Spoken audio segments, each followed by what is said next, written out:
Hey guys, Long Haul Larry, Big Blue.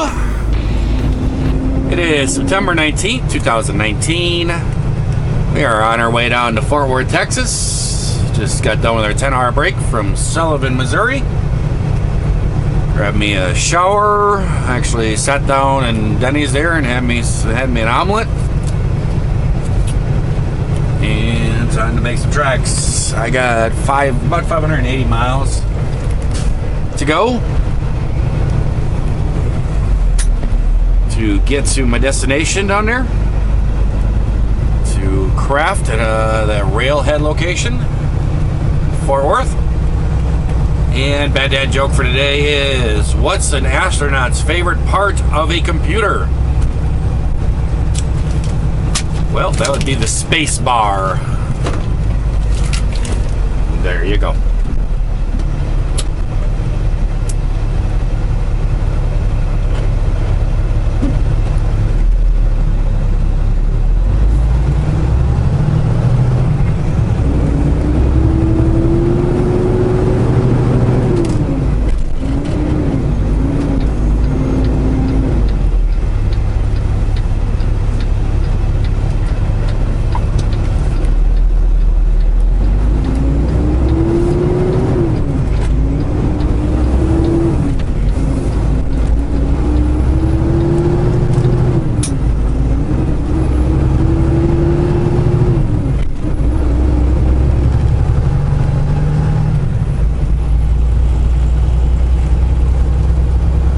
Walmart across the road over there, they're really determined not to let trucks in there. They got these bars all over the entrances. I think they're like 12 feet high or something like that. Trying to keep all the trucks out of there and stuff. If you actually go over to the Flying J, they actually have a sign over there.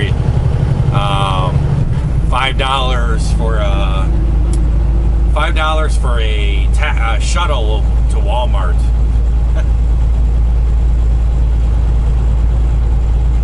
Yeah, okay.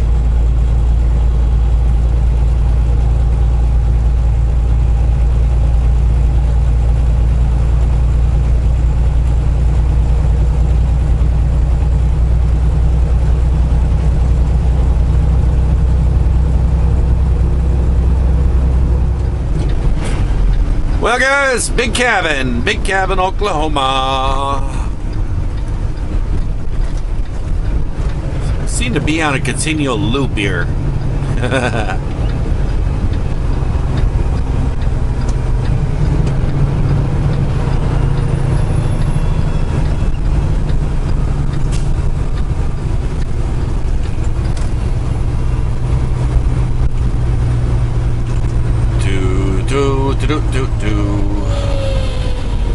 Come on there, big truck.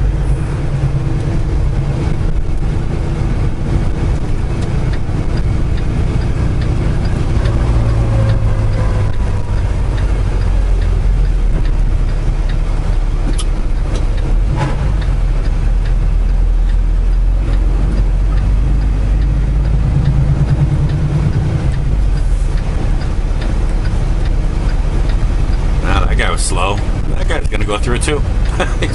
Why not?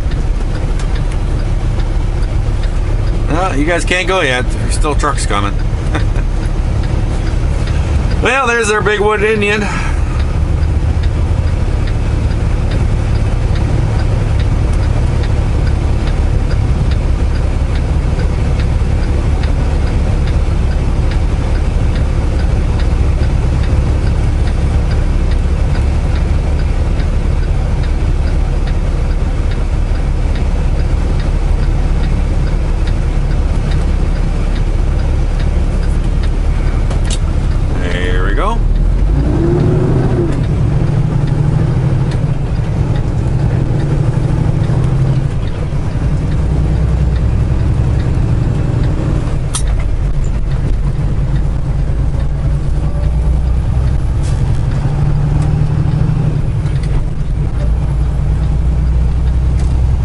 we go, 314 miles ago.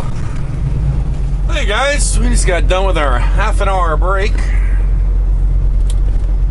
Basically sitting here looking out the window for half an hour. That there mandatory DOT break make you feel so much more refreshed. Just makes you stay up another half an hour later and can't get there.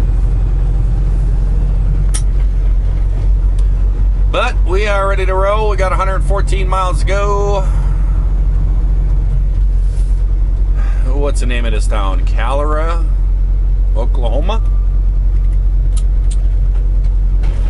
Just have just a few miles, about maybe 10 miles or so. We'll be into Texas. I've stayed here before. I've stayed here late, you know. Done an overnight, done a 10-hour break period here.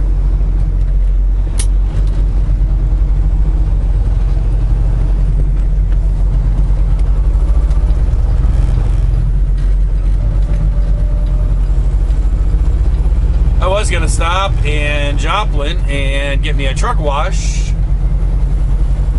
But then I had an email pop up on my phone. I glanced at it. It was from one of the subscribers. He was saying I was supposed to be heading into heavy thunderstorms and all this kind of stuff. To be careful or something.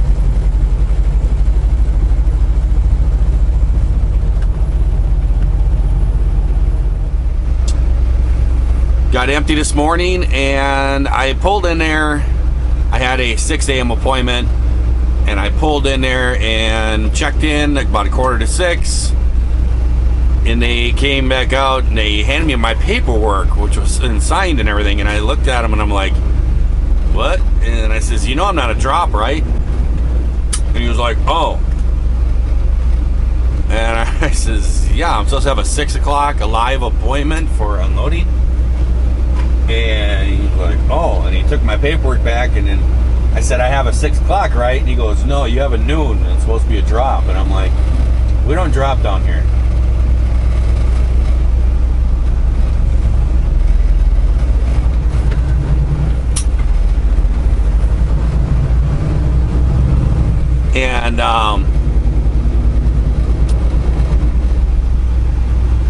And so they put me into a door, and I decided just to go to sleep.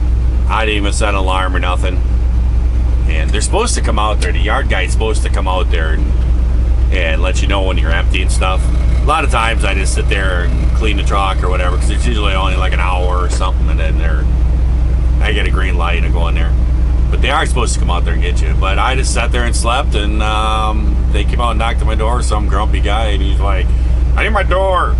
And I'm like, am I empty? And he just looked at me. I was like, okay. And I didn't put it in gear. Silly Larry.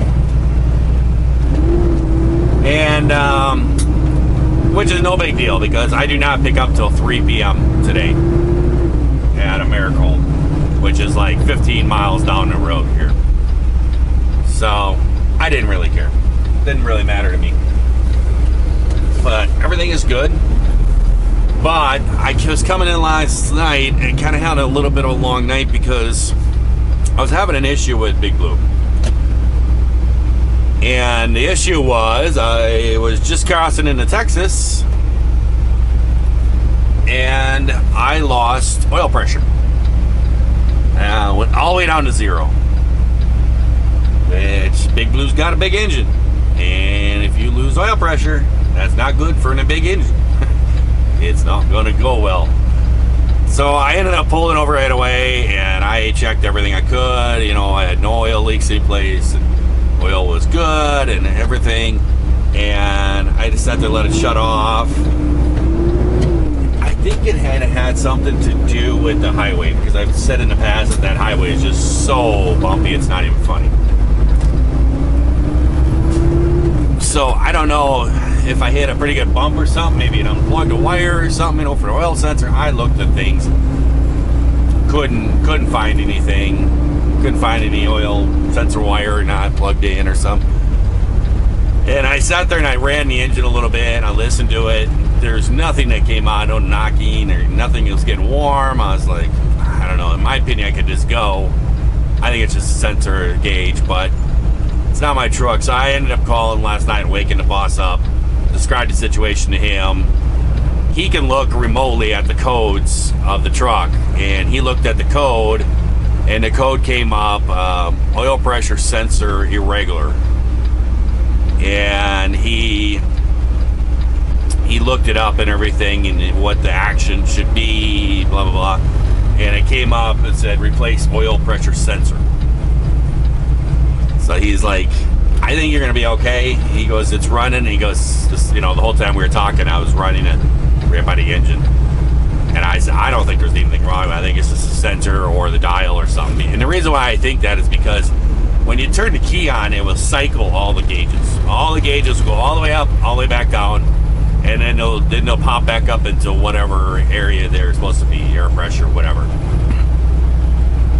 And the oil pressure one doesn't move. Well, so that's why I think it's either a gauge or a sensor. And so we talked about it and everything else, and he goes, go ahead and run it. And he goes, run it on down there, get unloaded tomorrow, and maybe we'll get someplace in between the loads or get loaded, and then we'll go get something or whatever. And we'll find a Cummins dealer, and we'll get you to that Cummins place and get an oil pressure sensor, and then you can just replace the oil pressure sensor, and if that fixes it, great. If it doesn't, then we'll figure something else out. Hang on. I've been having those lately. It's like a sneeze and a cough at the same time. It actually kind of hurt. So that's what the deal is. He said that after 10 hours, it will derate. The truck will derate itself with power. So right now I got maybe about 2 hours on it, 2.5 hours of driving of runtime. So we're gonna be okay. I'm actually only going 12 miles up the road here. It's to an Americold that I used to go to when I first was running with ADL. We used to bring loads in here, and I love this Americold. I actually do. They're probably not the most efficient one. The other one that we go to down here a lot they're probably more efficient. But this place here, they don't. You can just pull in there and park. You can actually pull in there the night before and park. They don't have any kind of guard or nothing, and they don't bother you. So that's kind of cool. But I got a 3 o'clock appointment. I'm going to be a little early for that. We'll see what they do.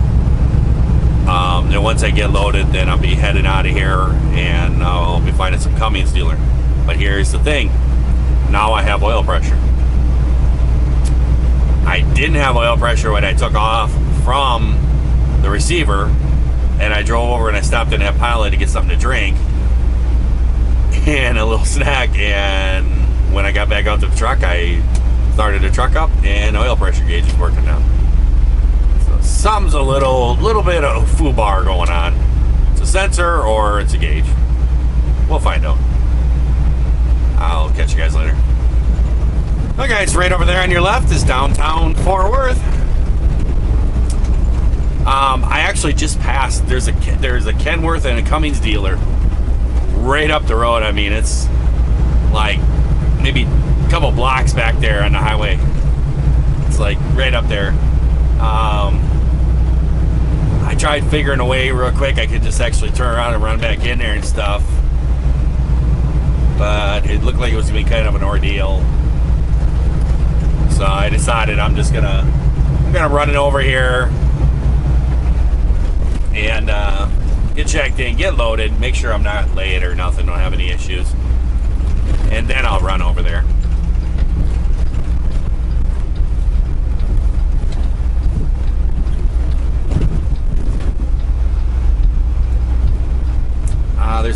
There's also a truck wash place over there too.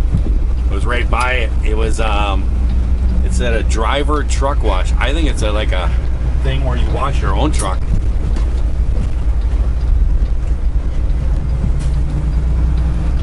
It was right across the street from there, so I don't know, maybe we'll go in there too.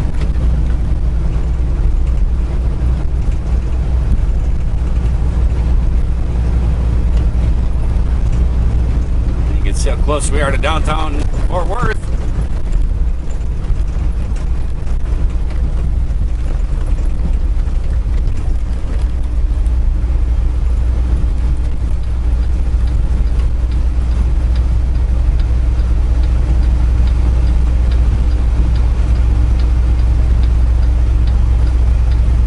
I don't know what this car is doing, if it was just letting that truck out or what the deal is here. I guess he decided he's just gonna stop there.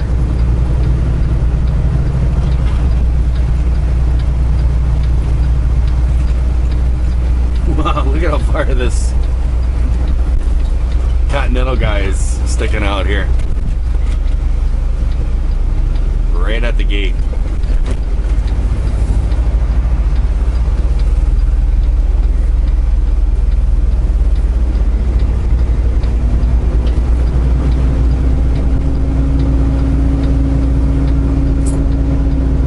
So here we are.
Checked in and see what's going on here.